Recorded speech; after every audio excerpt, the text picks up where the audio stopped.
আপনারা যারা প্রতিনিয়ত ক্লাসের সিআর, শিক্ষক কিংবা বসকে তেল দিয়ে যাচ্ছেন, সাবধান হয়ে যান। আমেরিকার নজর কিন্তু আপনাদের দিকে। কিন্তু কেন?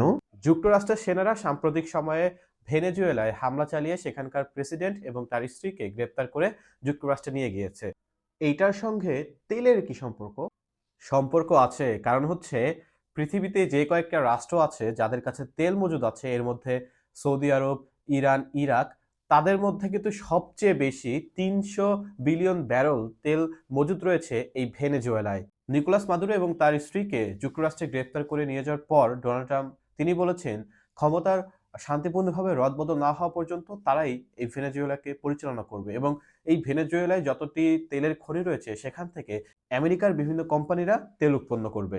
আমেরিকার এই দাদাগিরি কিন্তু এইবারই প্রথম নয়। পানামার সামরিক শাসক ম্যানুয়েল নোরিয়েগা, এছাড়াও সাদ্দাম হোসেন, এরপরে মুয়াম্মার গাদ্দাফি সহ আরো অনেক দেশের রাষ্ট্রপ্রধানদেরকে কিন্তু বিভিন্ন সময় বিভিন্ন কারণ দেখিয়ে মাদকদ্রব্য, সন্ত্রাসী, এছাড়াও গণতন্ত্র সেখানে নেই, বিশৃঙ্খলা তৈরি হচ্ছে, মানবাধিকার লঙ্ঘন হচ্ছে, এই সকল কারণ দেখিয়ে কিন্তু গ্রেপ্তার করা হয়েছে এবং পরবর্তীতে কিন্তু শাস্তি প্রদান করা হয়েছে বা হত্যা করা হয়েছে। মুয়াম্মার গাদ্দাফির কথাই বলি, তিনি চেয়েছিলেন আফ্রিকার দেশগুলোতে এক ধরনের স্বর্ণ মুদ্রা প্রচলন করতে এবং যেটা হলে কিন্তু আসলে এই ডলারের পরিস্থিতি খুবই খারাপ হয়ে যেত।